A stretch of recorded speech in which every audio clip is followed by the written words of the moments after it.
Welcome back to my channel কালো মিষ্টি।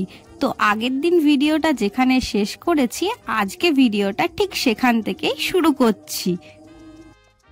তো শিলংয়ে পৌঁছে সবার প্রথমে হোটেল খুঁজে ফ্রেশ হয়ে বেরিয়ে পড়ি কিছু খাওয়ার জন্য, কারণ দুপুর হয়ে গিয়েছিল। আর আমরা যে হোটেলে ছিলাম তার নাম হচ্ছে স্টে ইন মেঘা, আর এই হোটেলটা কিন্তু পুলিশ বাজারেই ছিল। আর বলে রাখি, শিলংয়ে কিন্তু সব কিছুরই দাম বেশি, যেমন হোটেল তেমনি কিন্তু খাবার দাবারেরও দাম বেশি।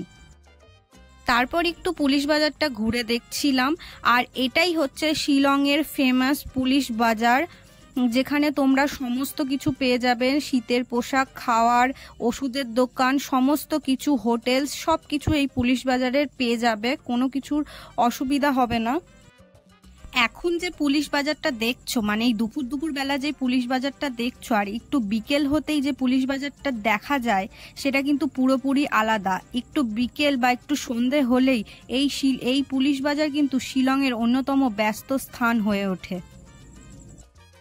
তারপরে পুলিশ বাজার ঘুরতে ঘুরতে একটি গলি দেখি, যার নাম এসি গলি। সেখানে একজন ভদ্রলোক এবং একজন ভদ্রমহিলা ছোট্ট দোকানে ফ্রাইড রাইস, চাউমিন আর চিলি চিকেন বিক্রি করছিলেন, যেখানে থেকে দুপুরের খাবারটা খাই। সত্যি বলতে খাবারটা খুবই সুন্দর খেতে ছিল, টেস্টও খুব ভালো ছিল। আর একটি রসুনের চাটনি দিয়ে সার্ভ করছিল ওনারা খাবারটা, সেই রসুনের চাটনির টেস্টটাও খুব ভালো ছিল। ছোট্ট দোকান হলে কি হবে, লোকাল মানুষের যেমন ভিড় ছিল তেমনি টুরিস্টেরও ভিড় সময় সময় উপচে পড়ছিল দোকানটিতে।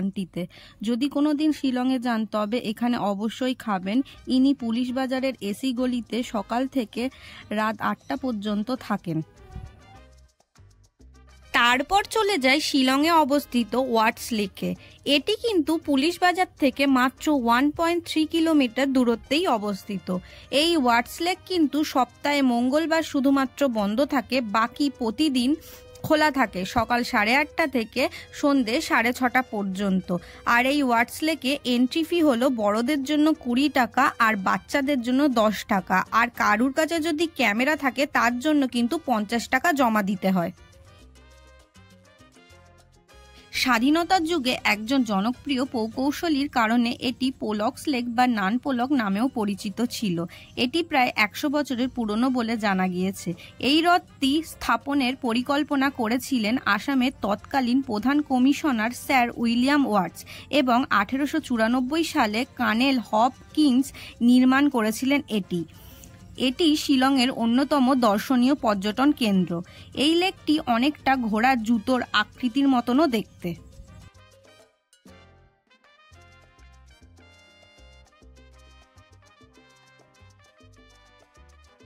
মেঘালয়ের প্রতি বছর অনুষ্ঠিত সবচেয়ে প্রাণবন্ত এবং সুন্দর উদযাপনগুলির মধ্যে একটি হলো চেরি ব্লসম ফেস্টিভ্যাল, যা শিলংয়ের ওয়াটস লেকে হয়।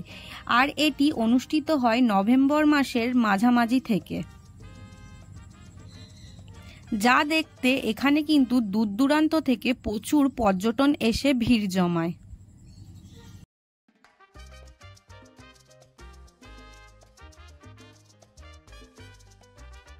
তারপর শিলংয়ের লোকাল ট্যাক্সি করে বেরিয়ে পড়ি শিলং পিকের উদ্দেশ্যে, যেটা শিলং থেকে প্রায় 15 কিলোমিটার দূরত্বে অবস্থিত ছিল।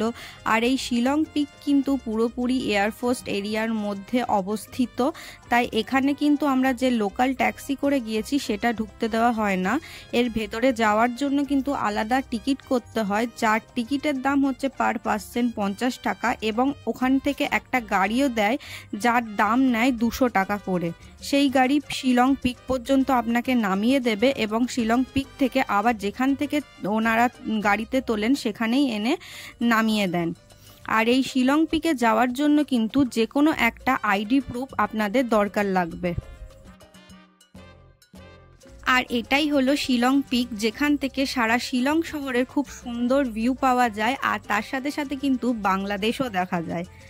আর এই শিলংয়ে কিন্তু ঢোকার অভিজ্ঞতাটা আমার অন্যরকম ছিল, কারণ আমরা একদম শেষ টাইমে গিয়েছিলাম, প্রায় 5টার দিকে গিয়েছিলাম বলে আমাদের কিন্তু প্রথমে বলেই দেওয়া হয়েছিল যে আর ঢুকতে দেওয়া হবে না। আমরা অনেকটা রিকোয়েস্ট করি, কারণ ওই দিন কিন্তু আমরা যেদিন শিলংয়ে ছিলাম সেদিন কিন্তু একজন বড় পলিটিশিয়ান গিয়েছিলেন বলে রাস্তা প্রচুর জ্যাম ছিল, যার জন্যই আমাদের রিকোয়েস্ট শুনে ওখানকার বড় অফিসার আমাদের আইডি প্রুফ চেক করে তারপরেই কিন্তু আমাদের এখানে ঢুকতে দেয়।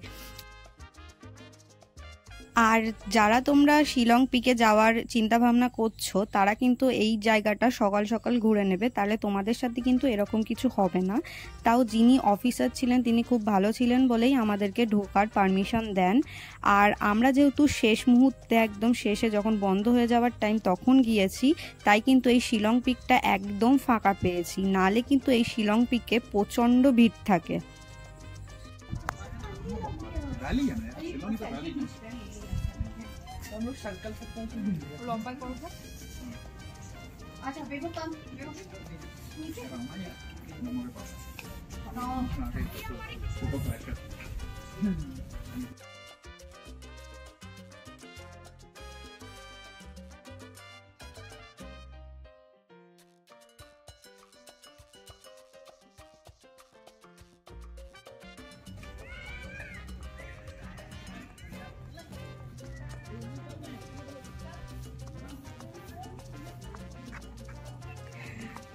তারপর চলে যাই এলিফ্যান্ট ওয়াটারফলসে, যেটা শিলং থেকে প্রায় 1 কিলোমিটার দূরত্বে অবস্থিত।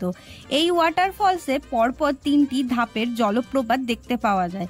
1897 সালের ভূমিকম্পের ধ্বংসপ্রাপ্ত হাতির অনুরূপ একটি পাথরের নাম অনুসারে এই ওয়াটারফলসের নামকরণ করা হয়। আর এখানে নামার যে সিঁড়িগুলো আছে সেগুলো কিন্তু বেশ খাড়া, আর এই সিঁড়ি প্রায় 105টা মতন পেয়ে যাবেন। আর এখানে গেলে অবশ্যই এখানকার জল খেয়ে দেখবেন, কারণ এখানকার জল ভীষণই মিষ্টি আর সুস্বাদু হয়।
তো এই ছিল আজকের পুরো ভিডিও। আশা করছি তোমাদের এই ভিডিওটা খুব ভালো লেগেছে। যদি ভালো লাগে তাহলে অবশ্যই লাইক, কমেন্ট অ্যান্ড শেয়ার করো। আর আমার চ্যানেলে যদি নতুন হয়ে থাকো তাহলে অবশ্যই চ্যানেলটিকে সাবস্ক্রাইব করে দিও। দেখা হচ্ছে খুব তাড়াতাড়ি পরের ভিডিওর সাথে। তত সময় সবাই ভালো থেকো আর সুস্থ থেকো। Thank you for watching. Tata.